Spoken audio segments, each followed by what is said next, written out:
Claro que na nossa programação especial de final de ano para 2023, aqui no Notícias Agrícolas, não podia faltar a perspectiva da ProSoja Brasil, mas não só sobre a condição da safra, sobre a atual situação, o atual cenário, o atual momento para o sojicultor brasileiro, mas a gente tem uma série de outros pontos que foram ali permeando a sojicultura brasileira e onde teve uma atuação muito forte da ProSoja Brasil.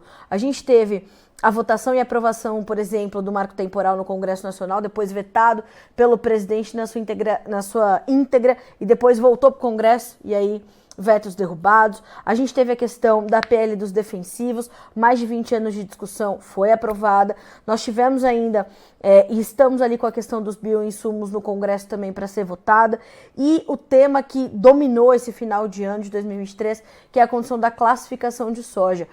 Os debates ainda estão acontecendo, as discussões acontecendo, as lideranças mobilizadas ali para entender como é que as coisas vão correr a partir desse momento, e tudo isso impacta diretamente no dia a dia do sojicultor brasileiro. E ele está vivendo momentos de angústia, nós sabemos dos problemas que ele está sofrendo no campo, as adversidades que o clima vem impondo nessa temporada, e é sobre isso que a gente vai conversar agora para fazer um balanço desse ano de 2023, entender as perspectivas para 2024 com o presidente da ProSoja Brasil, seu Antônio Galvão.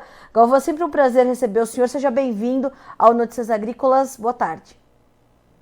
Boa tarde, Carla, boa tarde a todos que nos acompanham através do Notícias Agrícolas.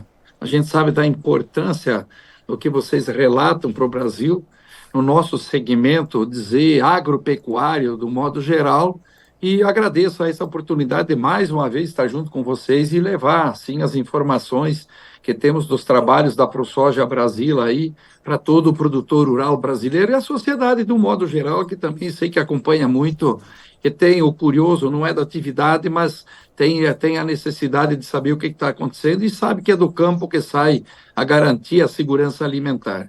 É verdade. Não só porque está produzindo comida, mas porque está gerando emprego, está gerando divisas, está gerando oportunidades, né, Galvão? Com certeza absoluta, viu, Carla?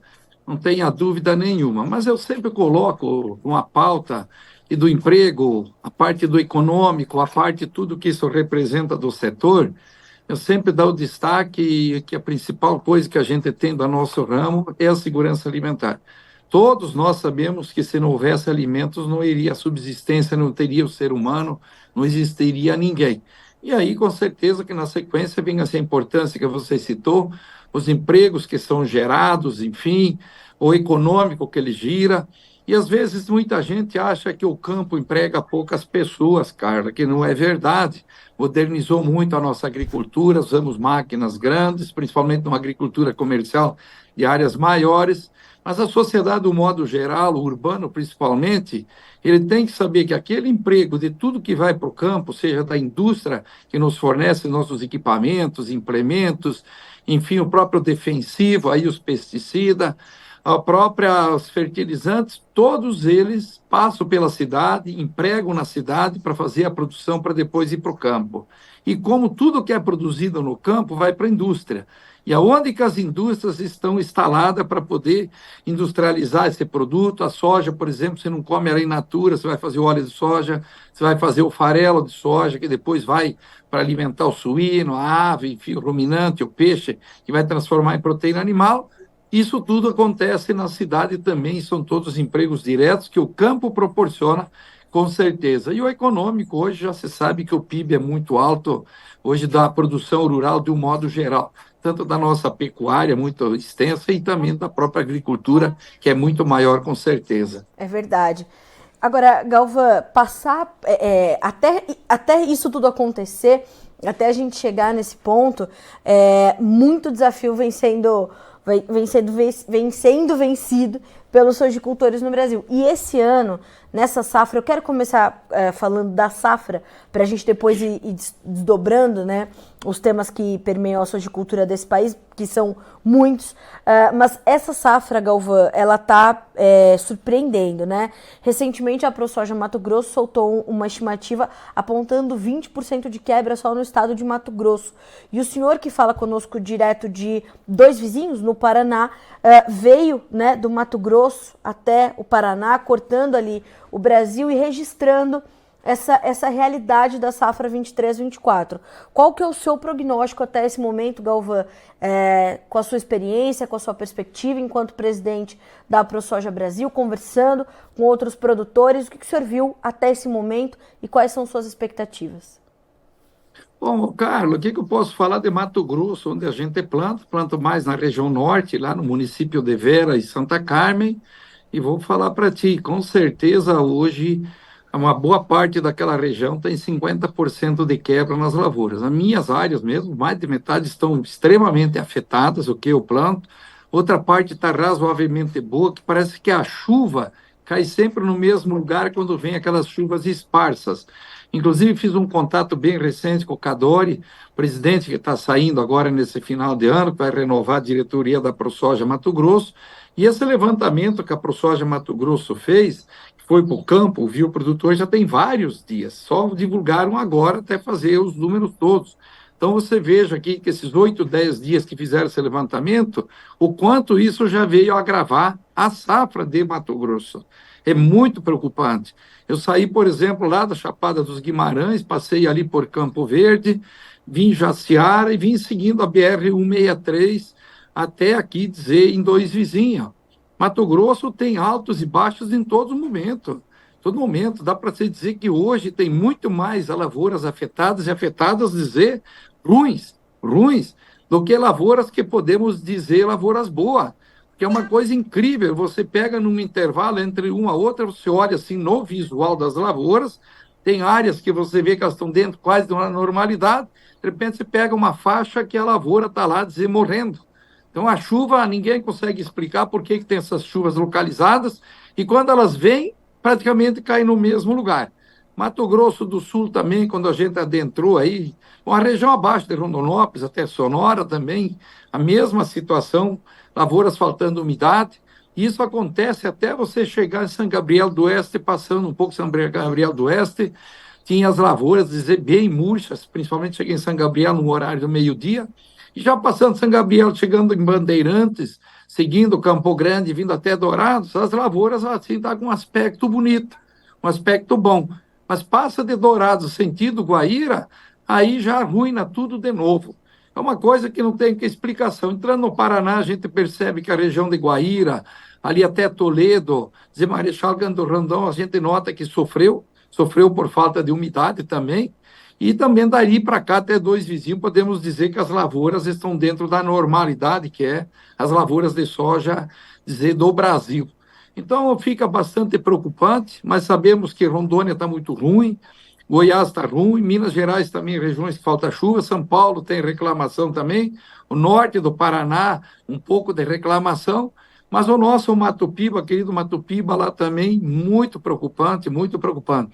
Então, com certeza, a nossa quebra de safra é muito maior do que foi divulgado até agora. Mas eles têm que ir ajustando com certeza absoluta, e os números serão bem menores, isso vai estar muito afetado a nossa safra de certeza, né, Carla? Não, sem dúvida nenhuma, até porque, né, Galvão, acho que também uma das tarefas mais difíceis dessa temporada vai ser estimar o tamanho da safra brasileira. E o mercado, muito confuso, muito incerto, tem mantido a sua volatilidade e as projeções elas vão mudando sem medo nenhum de exagerar, muda todo dia, porque tem uma previsão climática, às vezes ela não se confirma e as lavouras continuam sentindo no campo em praticamente todas as regiões produtoras do país, né? Bom, Carla, é coisa absurda. Até o próprio João Batista viu, lá, divulgou, diz as previsões europeias que eles têm para o nosso país. É catastrófico se aquilo acontecer. Isso vai até abril, que as previsões que foi mostrado, está rodando em grupos de WhatsApp, inclusive o próprio João falando, nós não temos chuva a nível de Brasil praticamente, principalmente nas regiões mais centrais do Brasil, onde tem a maior produção, esse modelo de clima que está agora. Então você veja, a safra de soja está comprometida e vai agravar muito, com certeza, e quando eu falei também de Mato Grosso do Sul, essa região tem muita soja plantada aí, com 10, 15, 20 dias, aí plantada dentro do mês de dezembro, final de novembro, sem dúvida nenhuma. Então você veja que temos aí a segunda safra. que a nossa segunda safra, praticamente de milho, ela chega em 75, 80% do milho produzido no Brasil. O algodão, Mato Grosso, praticamente é quase tudo que é segunda safra feito algodão, e tantas outras culturas aí, os pulses. Quer dizer que se você não vier essa umidade até abril, o que será da safra brasileira dizer? E tem essas previsões. Agora, tem outros mostrando que vai chover. Só que já essa relação, dizer que vai chover e não chove, já está acontecendo, e estamos aí findando já o ano, findando o mês de dezembro, e continua aí dizer que essas chuvas esparsas aqui e ali, e não regularizou chuva. Se isso vier acontecer, que o modelo europeu chegar a ser uma verdade, simplesmente a nossa safra brasileira, com certeza, a quebra será estrondosa de um modo geral em todas as culturas. E Galvão, um outro ponto de anos como esse, que eu já abordei mais de uma vez com o senhor, é a questão da comercialização. Naturalmente, a comercialização está atrasada, o produtor está muito atento para fazer negócios diante do que ele está vendo no campo. Ele não sabe quanto ele vai colher, para definir quanto ele vai vender é bastante delicado. Agora, quem já fechou negócios corre o risco de sofrer aqueles movimentos de washout, de ter que rever contrato, de estar na possibilidade de pagar multa. Essa é uma preocupação do setor nesse momento também? Olha, com certeza, quem fez vendas futuras antecipadas, sempre como é um hábito de se fazer, ela tem caído bastante ano a ano. Essa última safra já se caiu bastante, essa aqui acredito que também tenha caído os números, que isso é uma coisa muito grave, esses contratos futuros feitos com as empresas que nos compram. São contratos extremamente leoninos, contratos extremamente, desfavoráveis ao produtor. 100% disso aí, tudo favorece só a empresa, e é onde surgem os chamados achalt. O produtor não consegue colher para pagar a própria despesa, acaba no modelo de contrato que está aí, porque eles não assumem responsabilidade nenhuma, ficando devendo para uma empresa a qual não se quer fornecer um centavo para ajudar a financiar a lavoura dele, pelo simples modelo de contrato. Essa é uma luta já nossa, também antiga, que esse modelo de contrato tem que ser mudado, tem que ser dividido essa responsabilidade, que se o produtor sabe que ele está vendendo uma coisa que ele ainda não plantou, não sabe se você vai colher, a empresa que está comprando o futuro também tem o mesmo conhecimento, ou até mais, e sabe dessa gravidade. Então, o produtor rural está repensando e pensando muito para fazer as vendas futuras, pelo que já aconteceu. O Rio Grande do Sul, nos últimos 3 anos, 3 secas. O Paraná, Santa Catarina, uma boa parte do Mato Grosso do Sul, não nessa última safra, mas na safra 21, 22, amargou um prejuízo enorme também, produzindo muito mal, e muitos produtores aí já quebrando, a dizer a verdade, falindo, só pelo fato de não conseguir tirar a despesa da lavoura, aí passa a dever para uma empresa que não forneceu nada para ele. Então, esse é o grande problema. O produtor rural vai ter que começar a pensar mais nessas vendas futuras, aguardar a colheita para não correr mais esses riscos dos achaltes, viu, Carla? E aí você veja o que está acontecendo agora de novo, principalmente em regiões como Mato Grosso, que nunca tivemos uma coisa tão crítica. Rondônia, outro estado que chove muito bem também, está lá com problemas gravíssimos. Parte de Goiás, que a gente sabe que pode dar problema, mas parte de Goiás chove bem, também com um problema climático sério. Então, essa questão dos contratos futuros, o produtor rural vai ter que começar a pensar mais, para ele, além de não conseguir pagar a conta de quando tem o problema climático, passa a ficar devendo para a empresa pelo simples fato de ter feito uma venda futura. Se as empresas que nos compram não assumirem parte desse compromisso, dividir essa responsabilidade, com certeza, cada vez menos o produtor vai fazer vendas futuras, vai acumular safra nas colheitas e começar a negociar depois que colheu, para não correr mais esse risco, cara. E é muito grande esse risco quando ele acontece. Galvão, o senhor também vem tratando já há algum tempo, alguns anos, da necessidade da revisão dos contratos, da metodologia para que esses contratos sejam feitos, diante da característica do setor que está exposto a essas condições, a essas adversidades, né? Com certeza, Carla. Isso aí já é uma luta antiga nossa, mas as empresas não querem nem sentar para discutir. Por isso que a gente sempre cobrava do Ministério da Agricultura que intermediasse essa situação. Várias vezes falei isso com a ex-ministra Tereza Cristina, com o pessoal responsável. Não queremos que o governo assuma essa responsabilidade do contrato, mas que traga as empresas a uma mesa de negociação, seja um mediador, que não é legal, não é lógico, não é válido, vamos dizer, que os dois lados, quando eu vendo futuro e quando você compra futuro, sabe que tem o risco do clima, porque a nossa indústria é a céu aberto. Uma hora pode chover demais, outra hora pode faltar chuva, mas infelizmente até agora nenhum dos governos que antecederam, nem do atual, estão fazendo algum trabalho nesse sentido, chamar para uma mesa de negociação para poder se dividir essa responsabilidade quando acontecem fatores climáticos, né, Carlos? Infelizmente, parece-me que o Ministério da Agricultura não tem responsabilidade com isso. E eu falo que ele tem responsabilidade como governo para mediar uma situação dessas e mostrar que esse problema ele tem que ser dividido entre as partes e não pode ficar só de um lado, que normalmente é o lado mais fraco, que é o lado do produtor rural.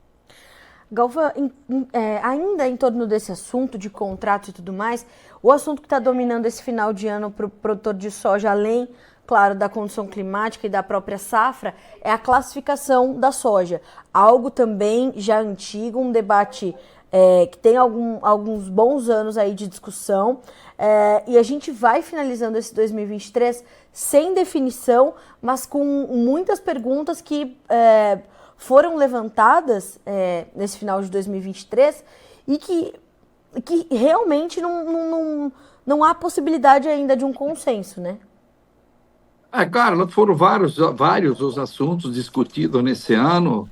A gente teve sucesso em alguns, esperamos só que o governo federal agora respeite o caso específico dos pesticidas. Não aceitaram mudar o nome, o mundo inteiro usa pesticida, aqui tem que continuar agrotóxico.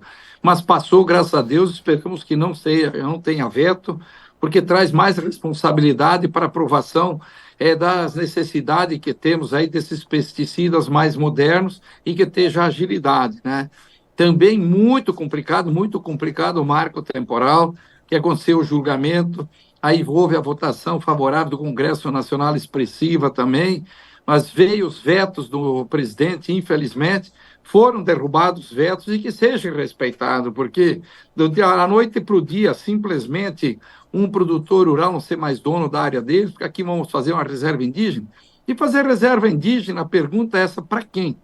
Para quê? Se hoje 14% do território nacional já é uma reserva indígena e utilizamos para a produção, toda essa produção nossa, 8%, e saber que os indígenas hoje estão complicando até para produzir para o próprio sustento. O milho, a mandioca, aquele costume que eles têm já estão complicando. Para que terra indígena se o indígena não pode usar? A terra tem que ser para ser usada. Onde tem a minério que seja explorado, aonde tem a madeira que seja explorada para melhorar o padrão de vida desses indígenas e que eles venham para dentro da sociedade normal, como qualquer outra pessoa. Não, eles querem fazer um exílio, parece que eles têm que se tornar enclausurados. Na sexta-feira passada fizemos um evento em Novo Progresso, chegamos lá, encontramos 100 e tantos indígenas não querendo deixar o evento acontecer, contrário a Ferrogrão, que é manipulado por quem? Por ONGs. Tudo ONG internacional aqui, com brasileiros fazendo parte, levando para o indígena uma ideia de que ele vai ficar bem com essa situação e sabemos que é mentira, sendo manipulados e eles não podem usar o que eles querem. Então, o marco temporal é uma situação bastante complicada, graças a Deus derrubou. Esperamos que o Supremo Tribunal Federal, que já tinha derrubado lá atrás, respeite essa nova decisão da sociedade brasileira, que é o Congresso Nacional, é a que faz o respeito e se dá sobre essa situação, Carlos. São assuntos bastante polêmicos, onde o cara perde a propriedade, e o que vem acontecer, e os pedidos que tem de criação de novas reservas indígenas, é muito absurdo, muito grande, sem dúvida nenhuma. Agora, lógico que o que tomou conta bastante aí foi essa discussão da questão da classificação de soja. Carlos, a gente tomou iniciativa aqui por Mato Grosso, a ProSoja, junto com a Universidade Federal aqui do Mato Grosso, para a gente mostrar que aquela soja é considerada variada, aquela soja que é desclassificada, que o produtor não recebe, ela é utilizada pelas empresas e tem a mesma qualidade, principalmente na proteína, que aquela soja é considerada de padrão normal. Fizemos os trabalhos aí, enfim, a Universidade Federal fez os trabalhos, ficaram numa dúvida sobre o trabalho, porque o resultado que apresentou que a qualidade era a mesma, o ganho de peso dos animais era o mesmo, Elas pediram para repetir o trabalho para tirar dúvidas dos pesquisadores. Foi repetido o trabalho com um farelo de soja, de praticamente 100% de soja variada, sendo a grande maioria soja ardida, e o resultado foi o mesmo, cara, o mesmo. Ganho de peso dos animais não tem diferença nenhuma. Então, o objetivo de fazer esse trabalho era para mostrar para o governo federal, para o Ministério da Agricultura, que essa soja tem que ser paga ao produtor rural. Tem que ter um valor nela. O óleo de soja, tirado da soja ardida, ele apresenta uma acidez acima do limitante, mas ela é passível de uso, você faz a limpeza de seu óleo, tirando a acidez dela, e tem seu valor. E, infelizmente, no meio do decorrer dessa conversa, o Ministério da Agricultura não levou em consideração nada disso para poder fazer qualquer tipo de mudança, ou chamar os nossos compradores da nossa produção, ou chamar o próprio mercado internacional e mostrar esses trabalhos. Olha aqui, ó, toda essa soja aproveitada, porque eu desafio qualquer pessoa que tivesse visto aonde que essa soja é jogada fora, se ela é descontada do produtor rural, não é paga nada. Então, sabe-se que é utilizada 100%. E até uma é surpresa nossa, que não levaram em consideração esse trabalho. Tentamos e brigamos pela média ponderada, ou seja, aquela carga que você entrega com umidade acima é descontada, com avariado acima é descontado, mas que fosse compensado por aquelas cargas que o produtor entrega abaixo, com umidade abaixo, ou com o avariado, quando tem um índice de chuva muito alto. Simplesmente as empresas refutaram a ideia, não quiseram nem discutir. E aí o Ministério apresenta que de 14 ainda baixar para 13.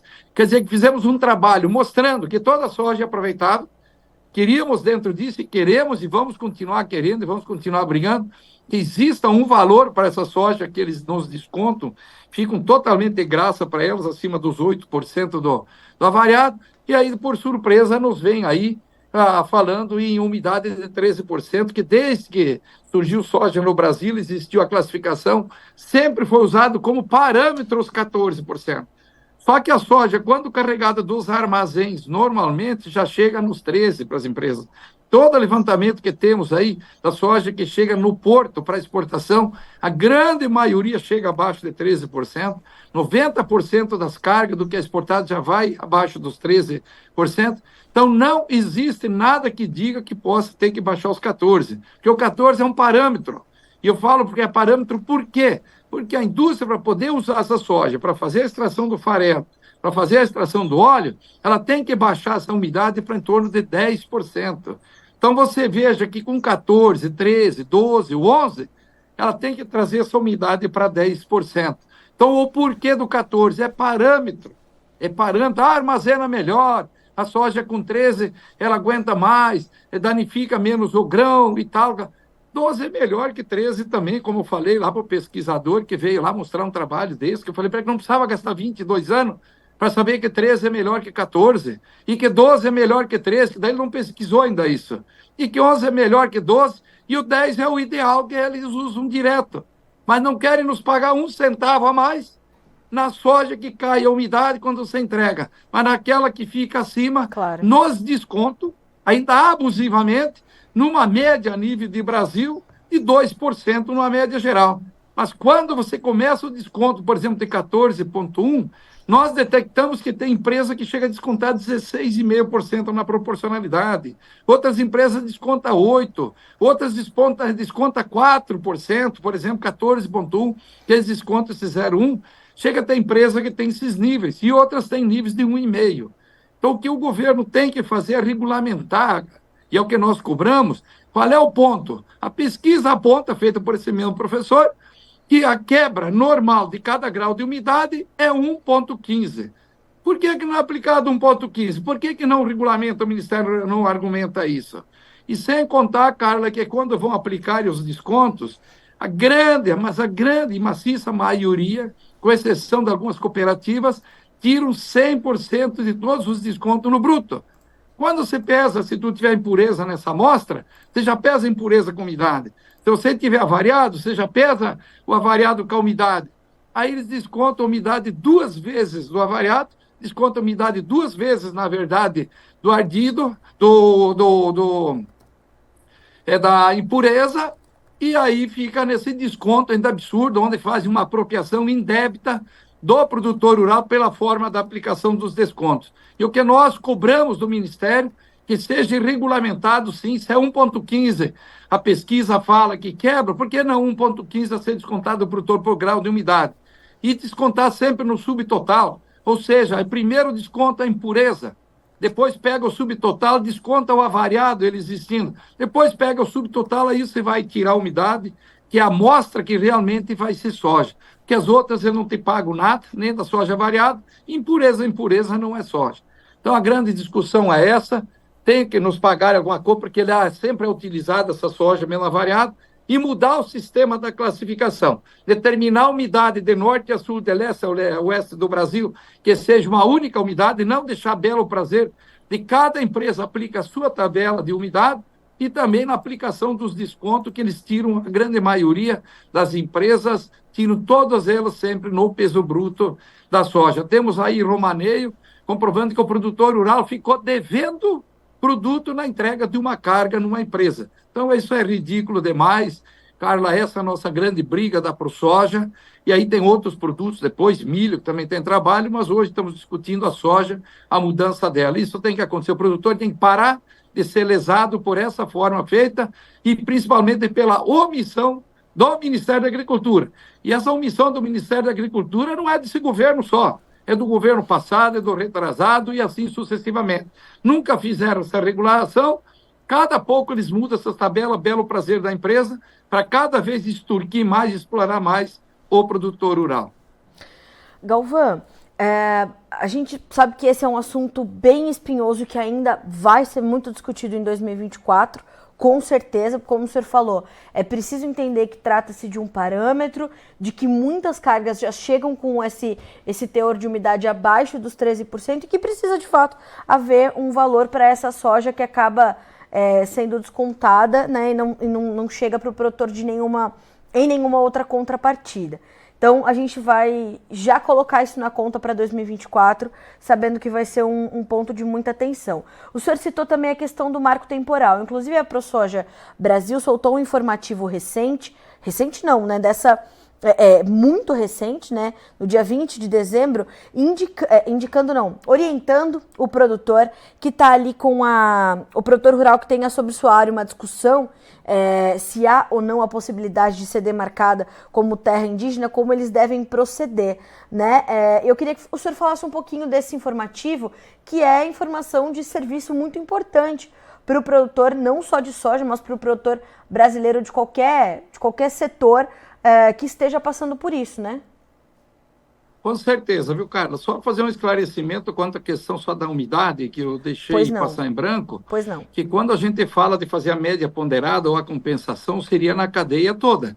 Não seria só do produtor rural para o armazenista, não. Ele teria que ir até a indústria, até onde a soja não vai mais existir, vai ser transformada em farelo, óleo ou outros produtos, tá? Então, se o armazenista pegou, está me compensando de 12 para 13, está me pagando a mais, a hora que ele vai entregar essa soja, se ele tiver com 11,5, menos 12, ele também vai ser compensado por quem está comprando dele, tá? Sim. Então, não seria uma coisa somente para nós produtores esse ganho. É na cadeia, enquanto ela for grão, não industrializou, quem vai passar na mão que passar tem que ter essa compensação, Carla, seria dizer a média ponderada, tranquila? Tranquilo, e a questão seria do marco temporal, aí até dei uma pincelada primeiro, Carlos, sobre o assunto, que é a Lei 14.701/23, ela é bem recente agora, e é hoje esse informativo nosso da ProSoja, que áreas aonde já está no CIGEF, que consta lá que aquela área pode ser possível de criar aí uma reserva indígena, está sendo feitos levantamentos, uma possível área indígena, aquele produtor que está envolvido nela. Agora, áreas já criadas, homologadas, não. Mas essas com possível criação de uma reserva indígena, que seja comunicado via o seu advogado, para retirar fora justamente essa área, porque pelo fato da aprovação do marco temporal, ele volta a ter a validade para 1988, que seria a nossa Constituição, tá?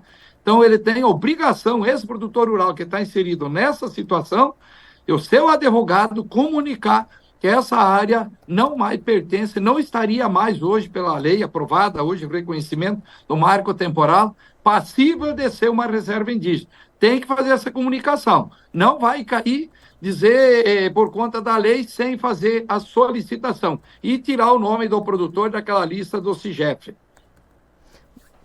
Galvão, como é que o produtor deve proceder? Ele pode, inclusive, procurar a ProSoja regional dele para ter essa orientação mais detalhada, para entender como fica na região dele esses processos todos? Todo produtor ele já sabe dessa situação a qual ele está aí, dizer, enrolado, vamos assim chamar, numa possível criação de novas reservas indígenas. O próprio advogado dele, que com certeza todos já constituíram um advogado para poder fazer as defesas por conta do marco temporal, e agora o marco temporal foi consolidado na derrubada dos vetos aí do Lula, ele procurar o advogado direto. Eu não vejo assim uma necessidade, mas se ele achar que queira procurar a ProSoja estadual, e nós somos 16 a ProSoja hoje a nível de Brasil, ele pode procurar sem problema nenhum. Mas com certeza o advogado dele, já que é jurídico realmente dele, ele vai conseguir orientar até muito melhor o produtor, e ele já sabe que tem que fazer essa comunicação sem dúvida nenhuma, viu, Carlos?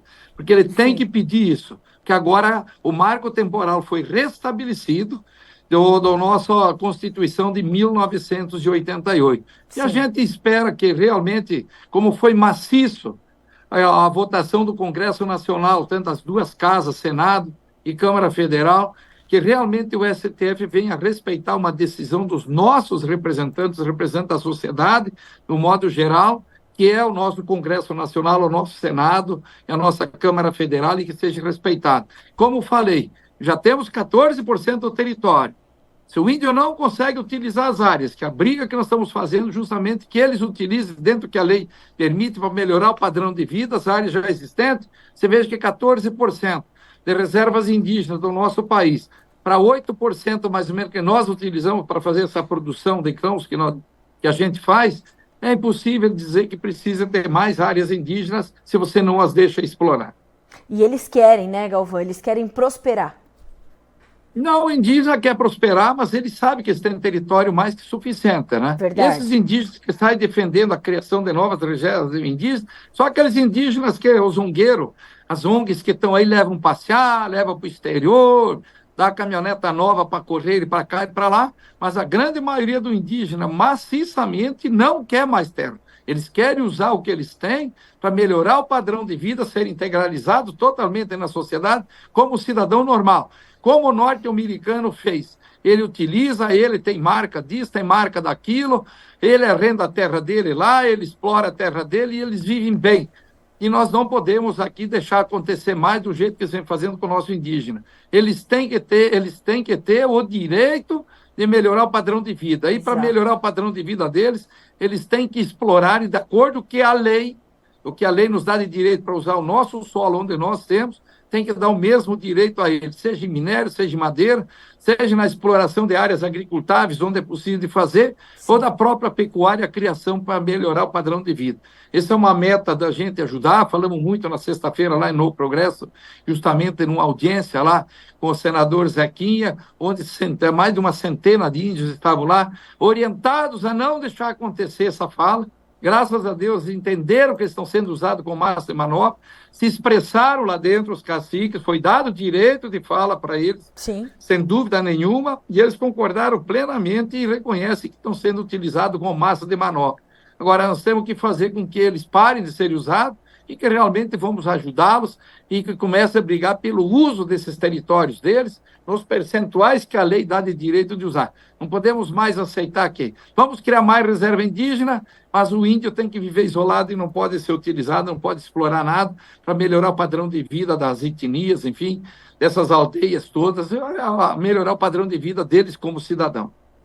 Galvão, um outro ponto que eu queria trazer com o senhor é a visita da delegação da ProSoja à Europa para falar sobre a moratória da soja, para falar sobre a sustentabilidade da nossa produção.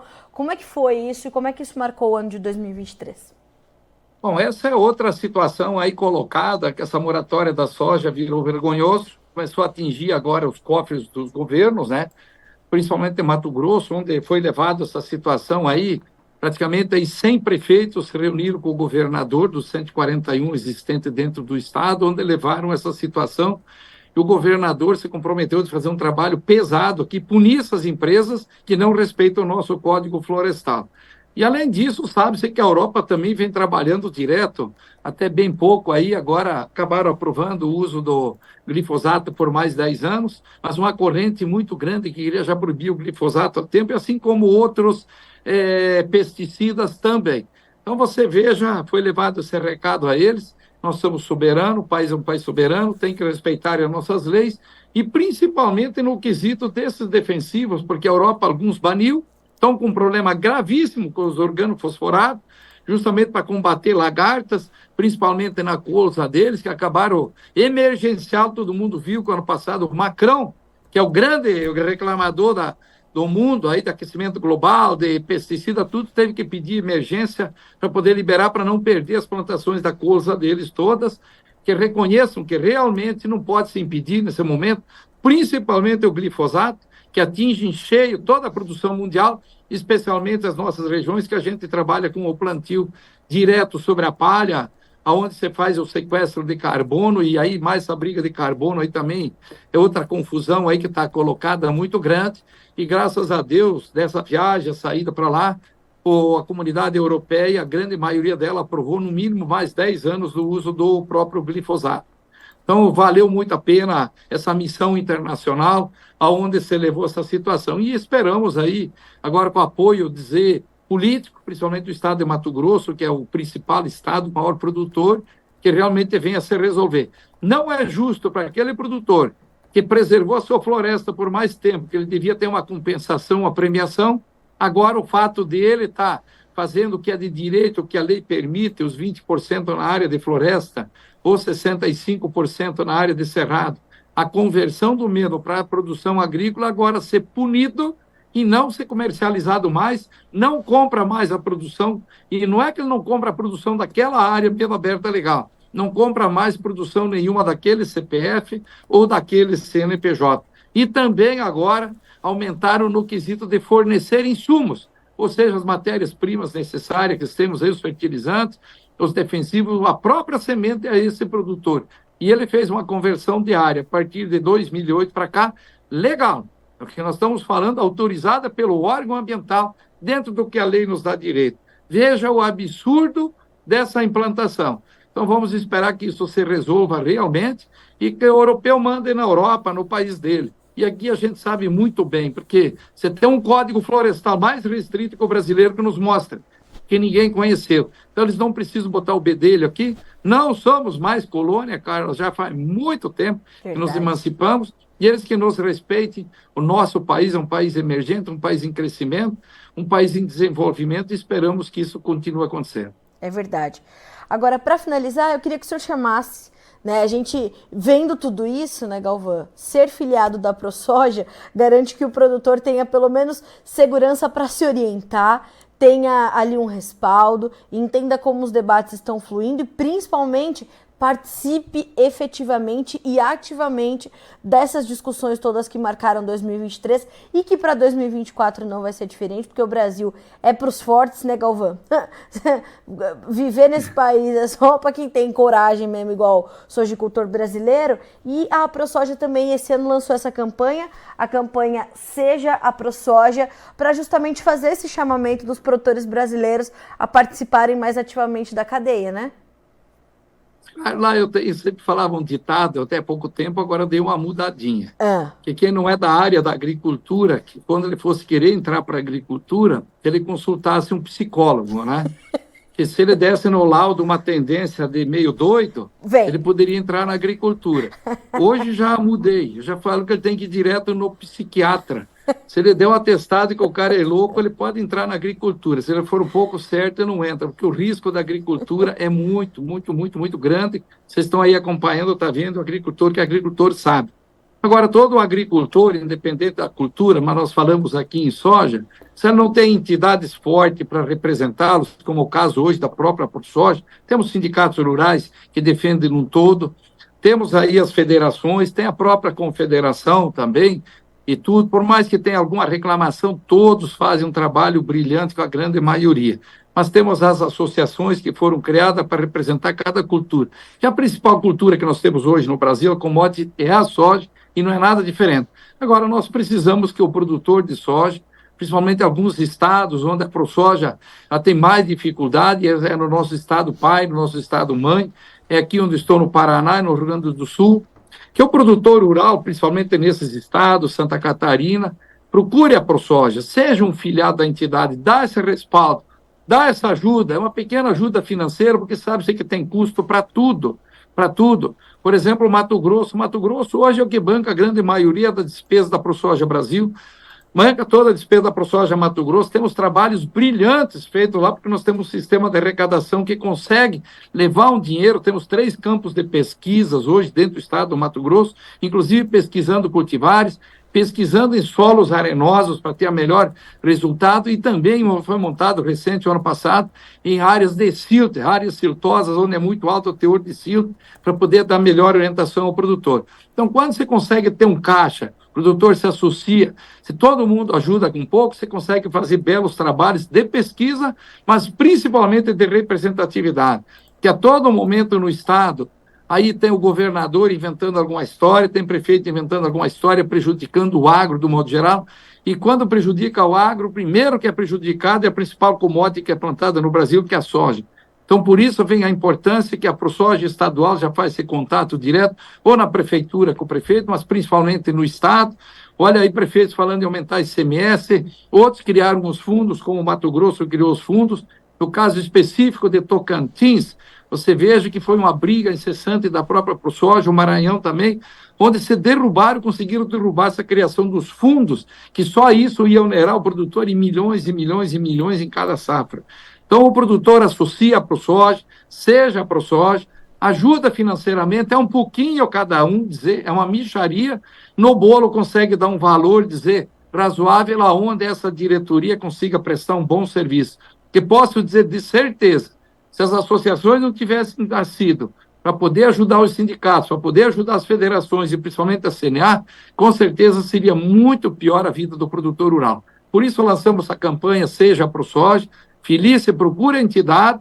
Se tiver algum lugar que achar que não está funcionando direito, assuma. Por favor, vai lá, ajuda, vira diretor, vamos tocar a entidade, que a grande maioria do Brasil, a grande maior parte, com certeza a representatividade é muito boa, tem reconhecimento do governo do Estado, e principalmente a nível federal, hoje a ProSoja é vista como uma das entidades mais representatividade, que representa o produtor rural, com certeza, e um reconhecimento de trabalho. Então, procure a ProSoja no seu estado, faça essa filiação. Maiores informações, vai no site da ProSoja Brasil, é passado, ou vai direto no site das ProSojas estaduais. Seja você também um produtor de soja associado na ProSoja do seu estado. É isso mesmo. Galvão, olha, quero muito lhe agradecer, mais do que por essa entrevista, por mais um ano de parceria, né, da ProSoja Brasil com Notícias Agrícolas, informações sempre em primeira mão, o senhor sempre, né, muito solícito, vindo falar com a nossa audiência, trazendo orientação, trazendo informação, né, e fora a luta da ProSoja Brasil pelo Brasil, pela produção de soja, pela produção de milho, pela produção agrícola, pelo agronegócio. É sempre muito bom ouvir o senhor e ter conosco a sua experiência, a sua perspectiva. Para nós é muito importante ter sempre a visão da ProSoja Brasil aqui. Então, muito obrigada mais uma vez por esse ano de 2023 e já estou esperando pela sua coragem em 2024, viu, Galvão? Que vai ser necessária, hein, meu amigo? Vai precisar.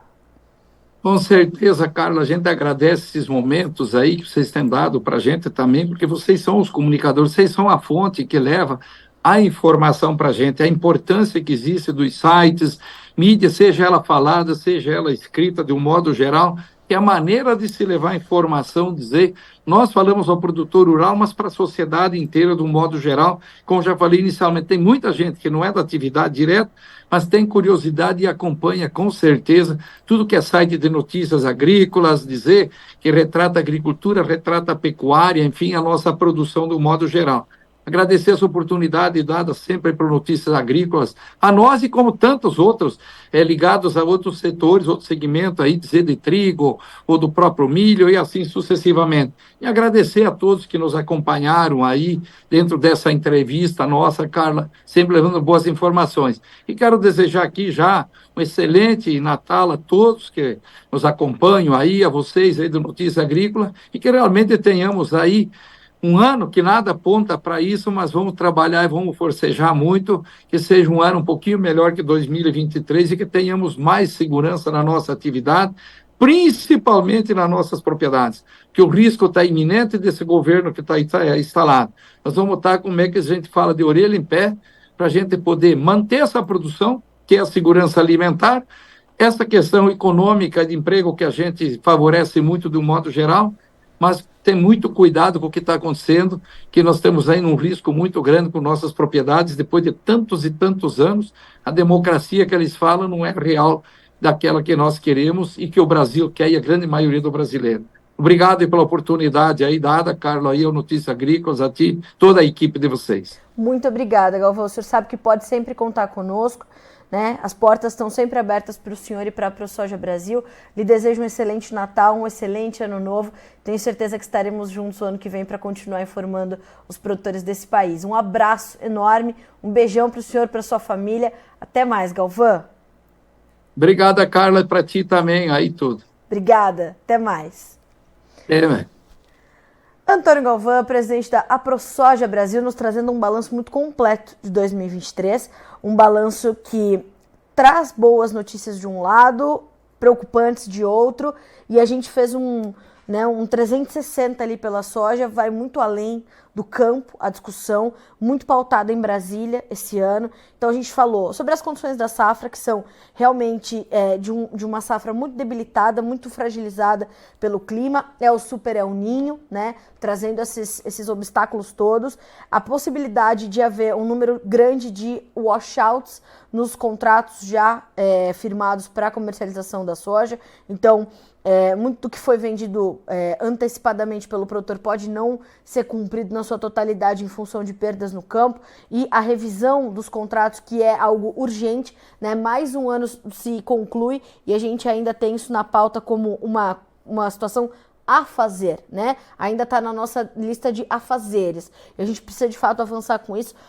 Os compradores, né, abrirem a mesa para o diálogo, isso é bem importante. A questão da PL dos defensivos, que depois de 20 anos, né, de discussão no Congresso Nacional foi aprovada. A condição do marco temporal, como eu falei no começo, aprovada no Congresso, Câmara e Senado, foi para a sanção presidencial, vetada na íntegra, voltou para o Congresso derrubou os vetos, vale, portanto, a data da Constituição Federal, 1988, e a necessidade que a gente tem de olhar para os povos originários, para os indígenas com dignidade e dar a eles a dignidade, o poder da escolha, o poder da decisão. Eles querem cultivar nas terras que têm, eles querem prosperar, isso precisa ser respeitado, né? Deveres e direitos para eles querem isso, não querem ficar confinados em 1.500, já é sabido. A condição ali do PL dos bioinsumos, também para ser votada, e é uma das pautas importantes para o ano que vem. A questão da ProSoja Brasil na Europa, falando sobre a moratória da soja e todas as cobranças que nos são feitas, já atendidas, ainda sendo feitas. Até o Galvão citou aqui o Emmanuel Macron, presidente francês, que, de novo, né, acho que eu já falei isso aqui mais de uma vez, não tem uma noção nem geográfica do Brasil para entender onde é que a gente está produzindo soja, para dizer que não vai mais comprar o farelo ou o que quer que seja. Então, a ProSoja Brasil esteve na Europa para falar da sustentabilidade da nossa soja. E o assunto mais espinhoso do ano, que é a classificação da soja, que não é um assunto novo, mas que ganhou muito peso, muita relevância nesse final de 2023 e vai continuar a ser discutido no início de 2024, sem sombra de dúvida. E para concluir, né, esse chamamento do Galvão para a campanha Seja a ProSoja, busque a ProSoja do seu estado, se filie, busque participar ativamente dessa associação. É uma das instituições mais antigas do agronegócio brasileiro, né? Do setor organizado, a sociedade civil organizada via produtores rurais. Vale a pena você entender mais dessa campanha e se associar à ProSoja.